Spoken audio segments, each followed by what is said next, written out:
नमस्कार मंडळी, तुम्हा सर्वांचे स्वागत आहे माझ्या KSD कुकिंग विथ फन या यूट्यूब चॅनलमध्ये। लवकरच मकर संक्रांतीचा सण येत आहे, तर आज आपण मकर संक्रांती स्पेशल रेसिपी बघणार आहोत, ती म्हणजे मुरमुऱ्याचे लाडू। मुरमुऱ्याचे लाडू हे तुम्ही एकदा केले की घरामध्ये खूप दिवस साठवून ठेवू शकता। अगदी झटपट होणारी ही रेसिपी आहे, तसेच लहान मुलांच्या आवडीची देखील। चला तर मग पटकन मुरमुऱ्याचे लाडू या रेसिपीला आपण सुरुवात करूया। मुरमुऱ्याचे लाडू बनवण्यासाठी मी इथे 1 वाटी गूळ चाकूने बारीक किसून घेतलेला आहे। या रेसिपीसाठी गूळ तुम्ही कुठलाही वापरला तरी चालेल, साधा गूळ किंवा चिक्कीचा गूळ। फक्त गुळाचा पाक व्यवस्थित झाला की ही रेसिपी अगदी व्यवस्थित होते। तर 1 वाटी गुळासाठी मी इथे त्याच वाटीने 3 वाटी मुरमुरे घेतलेले आहेत। प्रमाण परत एकदा सांगते, 3 वाटी मुरमुरे आणि 1 वाटी किसून घेतलेला गूळ। सर्वप्रथम आपण हे घेतलेले मुरमुरे थोडेसे 2-3 मिनिटांसाठी तव्यावर भाजून घेऊयात, म्हणजेच ते अगदी कुरकुरीत तयार होतील। त्यासाठी मी इथे एका पॅनमध्ये 1 चमचा तूप घेते। तूप पूर्ण विरघळून झाल्यानंतर त्यामध्ये आपण घेतलेले 3 वाट्या मुरमुरे घालून 2 ते 3 मिनिटांसाठी छान भाजून घ्यायचे आहेत। मुरमुरे भाजताना त्यामध्ये सारखा चमचा फिरवत राहावा, म्हणजेच मुरमुरे खाली लागणार नाहीत।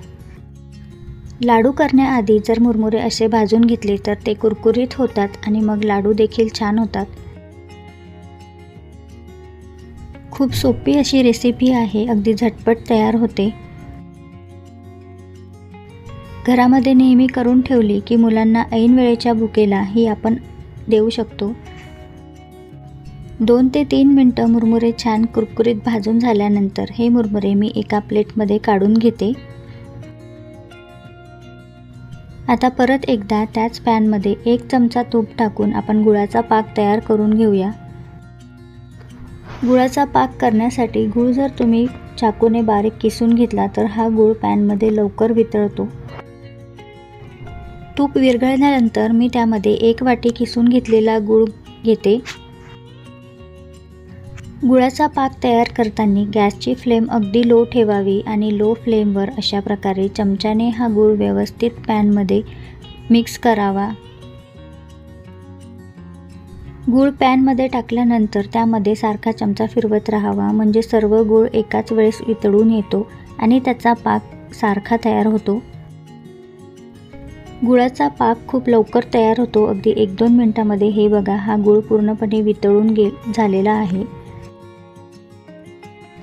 गूळ शिजायला लागला की समजायचं गुळाचा पाक तयार व्हायला आलेला आहे। तर आता आपण गुळाचा पाक चेक करून बघूया। अगदी सोपी पद्धत आहे। या रेसिपीसाठी खूप कडक असा गुळाचा पाक तयार करायचा नसतो। तर आपण आता गुळाचा पाक चेक करून बघूया। त्यासाठी मी इथे एका वाटीमध्ये थंड पाणी घेतलेलं आहे। त्या पाण्यामध्ये थोडासा गूळ टाकून त्याची अशा प्रकारे गोळी तयार करून बघावी। ही गोळी वाटीमध्ये परत टाकल्यावर थोडासा टणकन आवाज येतो, म्हणजेच गुळाचा पाक तयार झालेला आहे। आता गुळाचा पाक झाल्यानंतर गॅस बंद करून हा पॅन खाली घेऊन त्यामध्ये आपण भाजून घेतलेले मुरमुरे व्यवस्थित मिक्स करून घेऊया। गुळाचा पाक जर खूप कडक झाला तर हे लाडू खूप कडक तयार होतात, त्यासाठी गुळाचा पाक हा थोडासा ढिला ठेवावा। एखाद्या चमच्याने पटपट हा गूळ आणि मुरमुरे एकत्रित करून घ्यायचे। गरम असतानाच हे मुरमुरे व्यवस्थित मिक्स झाले पाहिजे। हे बघा, अशा प्रकारे मी सर्व मुरमुरे आणि गूळ एकत्रित करून घेत आहे। आता गरम गरमच या मिश्रणाचे आपण लाडू तयार करून घेणार आहोत। हे मिश्रण जर थंड झालं तर याचे लाडू व्यवस्थित होत नाहीत, म्हणून गरम गरमच याचे लाडू वळायचे असतात। लाडू वळण्याआधी दोन्ही हाताला तूप लावून घ्यावे। अगदी सोपे हे लाडू आहेत, लवकरच याला लाडूचा आकार तयार होतो। तर पटापट गरम अशा मिश्रणाचे अशा प्रकारे लाडू तयार करून घेऊयात। हे बघा, तयार आहे मुरमुऱ्याचे कुरकुरीत असे लाडू। अशाच प्रकारे बाकीचे लाडू देखील आपण तयार करून घेऊयात। 3 वाट्या मुरमुऱ्यांमध्ये 15 ते 16 मुरमुऱ्याचे लाडू मी तयार करून घेतलेले आहेत। आहे ना खूप सोपी आणि खूप झटपट तयार होणारी रेसिपी। चला तर मग आजची रेसिपी तुम्हाला आवडली असेल तर व्हिडिओला लाईक करा. हा व्हिडिओ तुमच्या मित्रमैत्रिणींसोबत, फॅमिली मेंबरसोबत शेअर करा आणि चॅनलवर नवीन असाल तर चॅनलला सबस्क्राईब करायला विसरू नका.